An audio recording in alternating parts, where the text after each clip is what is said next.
Alright, we're gonna set this box. I got my smoker going. I hardly ever use it, but if you do need it, this is what I do. I'll just not even puff it.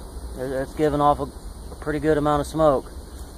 And I'll puff the front a little bit. I got wire bottoms. I'll just let the smoke rise from the bottom of the screen, and then you can get in it.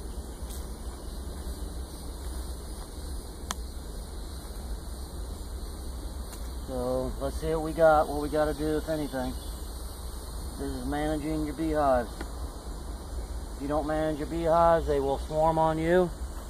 They will leave you. And you will have to start all over again, sometimes with a new queen.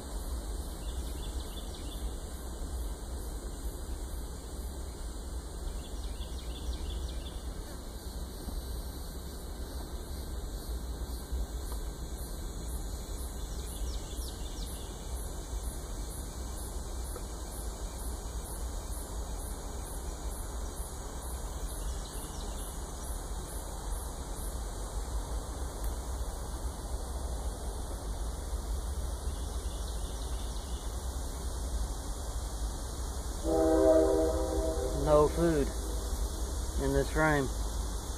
No food, no brood.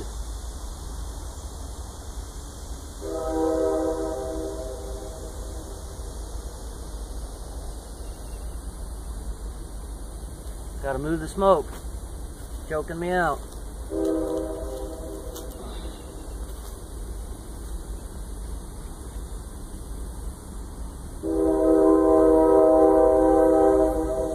Got a lot of young brood in here, a lot of young larvae.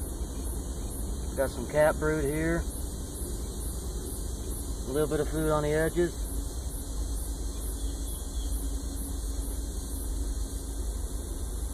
Same here, a little bit of larvae. Remember, just use your tools, barely touch them. Just glide it over the top of them, and they will move for you if you want to look in.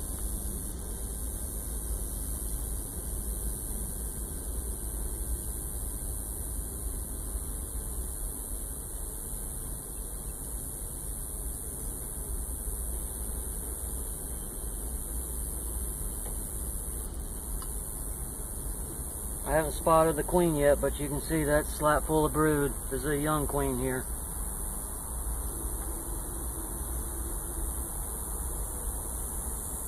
A lot of brood there, hardly no food.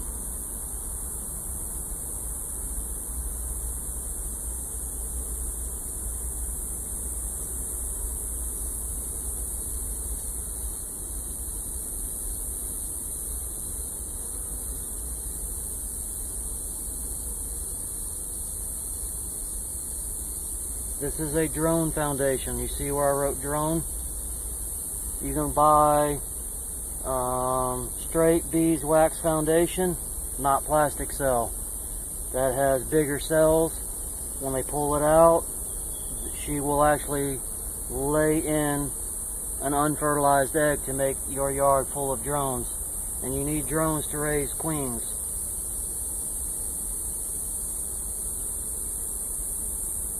I do not see her on here, and I do not see any eggs inside this. Yes, I do. There's a few in there.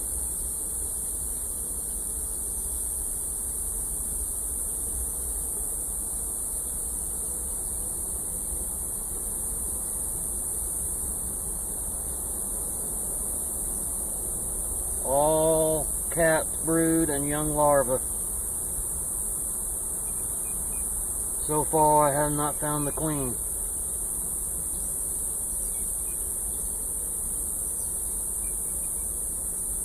If they're dark queens, black queens, and you've got dark or black bees, she is very hard to spot. You will have to thin this box out and check each frame 2-3 times, and then you will find her.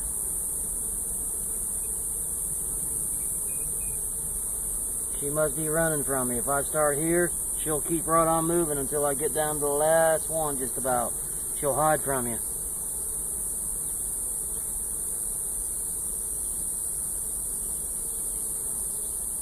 full of brood. Very little food. And here she is.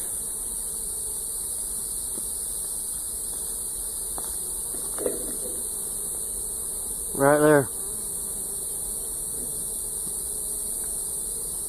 Right there. So, got a decent queen, good queen, nice pattern. She's full. She's already actually went back and started laying in some of the cells that have hatched. I'm going to put it back together. And I will alternate the extra frames that are in this box that have not been drawn out. They're started on this side. I will do every other one.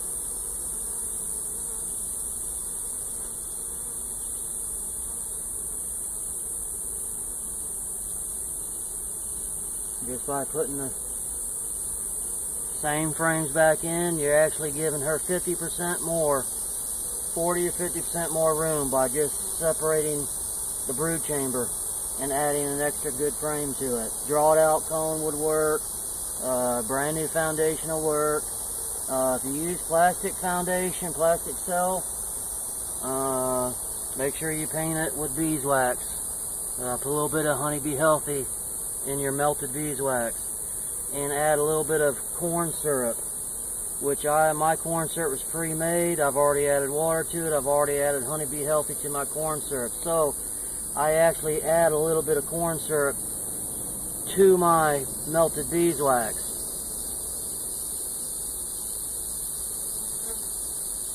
So this box has all but one new one between the brood chambers. And because this particular box did not have a whole lot of food, they're not going to starve to death. But if you want to push bees, that is one way you can manipulate your bees. Make them do what you want them to do. And I want to push my bees. I had a question of when should I feed, when should I not feed. Well, I need to feed this one because I want to push my bees. If you're a hobbyist and you don't want to push your bees that fast, as long as they have food, I wouldn't feed them. Unless you're trying to build it to a second box or they just absolutely have no food. I community feed my bees. I got community feeders out there, so they can pull food in if they want some. That keeps them from starving. That keeps them from getting food bound in your hive. But this particular one, I am going to, it's a true ½ gallon plastic lid. I got these out of Kansas, I believe. I paid $1.83 for the lid and the jar. I bought a pallet, so they gave me a deal. But you can go down a dollar store, Dollar General, Walmart, and get you a case of quarts if you would like, or a case of pints. I recommend quarts or anything bigger than a quart. Put your little hole in the top of it and feed them just like this. That food is, that hole is, it's about 2 inches or so, maybe 2.5. I'm not exactly sure. This is probably about a 3.5 inch lid. And I'll fill it with food and I will put it on top. And this will make this queen start laying more eggs. We got plenty of time. My goal this year is to send a load of bees to California. So I'm in the process of breaking all my boxes down, trying to get my numbers up. There's 480 boxes going to semi. If you want to send a half load, maybe you can hook up with a friend and may want to send a half load. It's roughly 440 boxes. You might get lucky and find a buddy that is going to send 3/4 of a load, and you want to send the other 25% of your bees on that same load. You can do that. So that is my goal, is to push this box as much as I can before fall, which gives me 5 more months before we get in cold weather.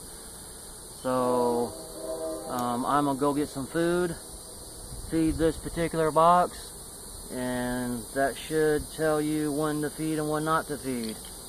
If you want to push your bees, feed them. If you don't want to push your bees, don't feed them. As long as they have food, they will not starve. I'm going to put Q for queen, and today is the 30th. So I'm going to put 6-3. 630. And I will check this box in about another month or so and check out the food situation, check on the brood, and make sure she's right on time.